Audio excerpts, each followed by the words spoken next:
I'm Tom Crawford. I'm a pediatric neurologist, and I've been involved in all things SMA for well over 30 years here at Johns Hopkins.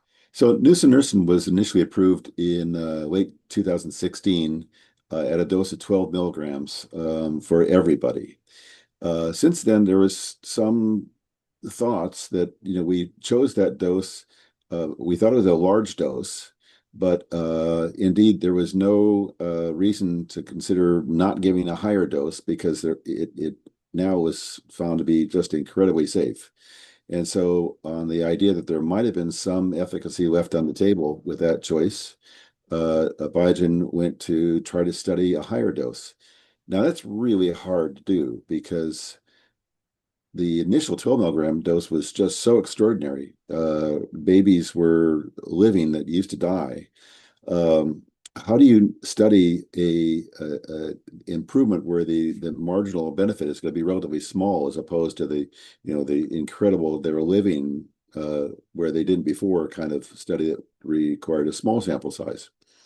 And so for that, Biogen put together a series of studies. It's complicated to try to tease out if there was a meaningful difference between the new high dose of 28 milligrams compared to the old 12 milligrams.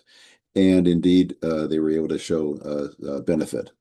I was very pleased to see that the approval went through. The remarkable thing is there was absolutely no difference in safety. This drug is safe. The major difficulty is that it has to be administered by an intrathecal approach, which is not great. But there has been no concern about the safety differences between the 12 and the 28 milligrams. And so with that, I was very pleased to see that the FDA approved it. They took their time about it, but we got it. So the main thing on approval is that there's really no reason not to go forward with the 28 milligrams. It is the same price with one exception. The new protocol starts with a single dose at 50 milligrams as opposed to the continuous dose at 28. So the 20 milligram dose is the same price to the insurance companies. We have to have a single authorization for 50 milligrams because it's on a per milligram basis required by the FDA. So the first loading dose is more expensive. No reason not to do it. SMA has been really excited since the original ASO approval.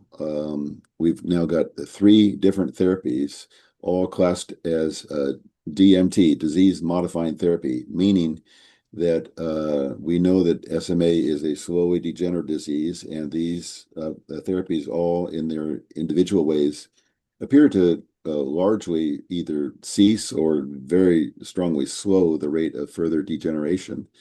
And as near as I can tell, there's really no difference in the efficacy between the 3 therapies. We've never had a head-to-head comparison and won't because it would be too expensive and too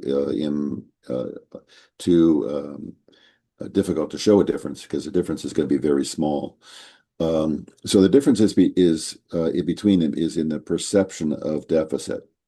In the case of Nusinersen, the perception of deficit is the spinal taps. There's clearly a lot of problems with that because it's a difficult procedure.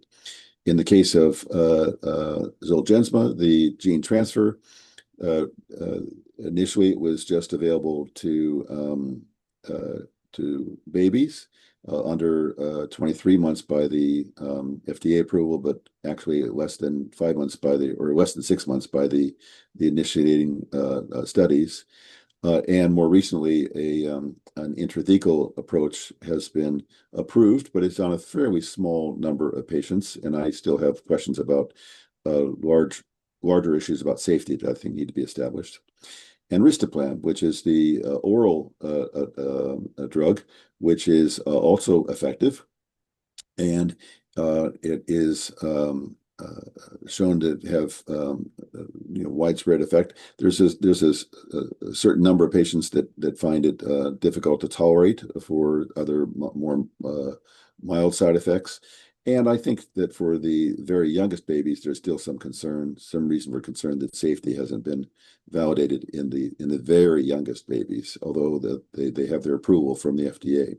So it's the perception of deficit rather than the actuality of a demonstrated perception that determines which one you want to go forward with. Well, the first and most important thing is that we need to get these DMT into patients as soon as the diagnosis is made. That's greatly advantaged by the now universal access to newborn screening programs. And then when the newborn screening call is made, there's need to move with all speed to try to get one of the therapies in.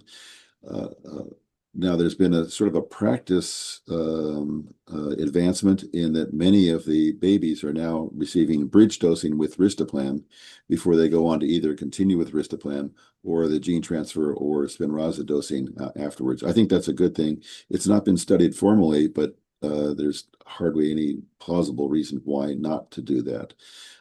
It does require some skill and interface with the various insurance companies and stuff to accomplish. And so that takes some extra work. But really, we want to move quickly. There's also been some advances. There's some thoughts and an ongoing trial at Biogen to enable a implantable catheter so that the possibility of avoiding the need for the spinal taps would be very much advantaged if and when that study is completed. It also has the advantage that there's hopes, not yet demonstrated hopes, that we can implant the catheter with the end of the port relatively high in the spinal cord, so that should improve delivery as well. And then there's the opportunity for other therapies, non-DMT therapies. So in the wings right now is a therapy for an anti-myostatin therapy that is given presently by intravenous, maybe later sub-Q. The trade name is, or the generic name is apitegromab, made by Scholar Rock. We expect that approval to be sometime this year, so that will be useful.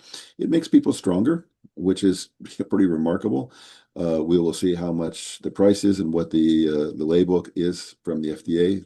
Obviously, waiting anticipation to see what that's going to be.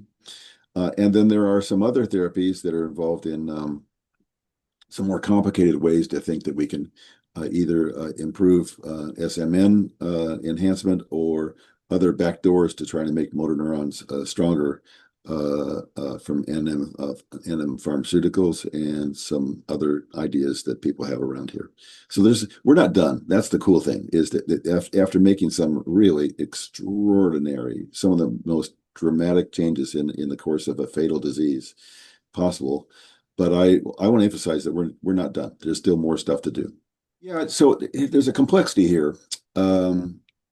Now with newborn screening, we are not having a number of new babies with profound weakness entering the system. So I joke that we're not seeing kids in motorized wheelchairs running around and nailing me in the kneecaps when I go to the conventions.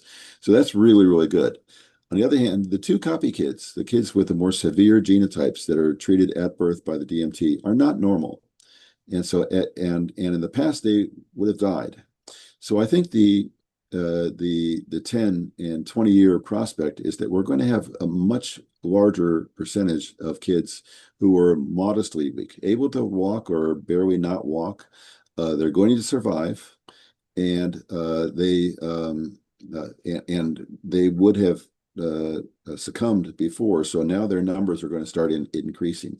So I expect there's going to be a change in the population of SMA from a severe disease with profound weakness in all the people who were rescued after a lot of damage was done, to this more indolent form of kids as they grow older. It will be interesting to see if the total debility of SMA increases or decreases as a consequence of this. And I'm promoting a new metric for SMA called Evolve SMA.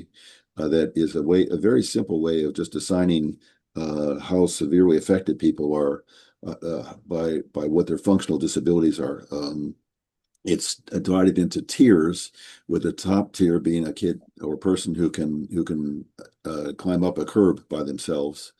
And just below that is people who can get out of a car and go into a store and pick up something from the store and walk out on their own.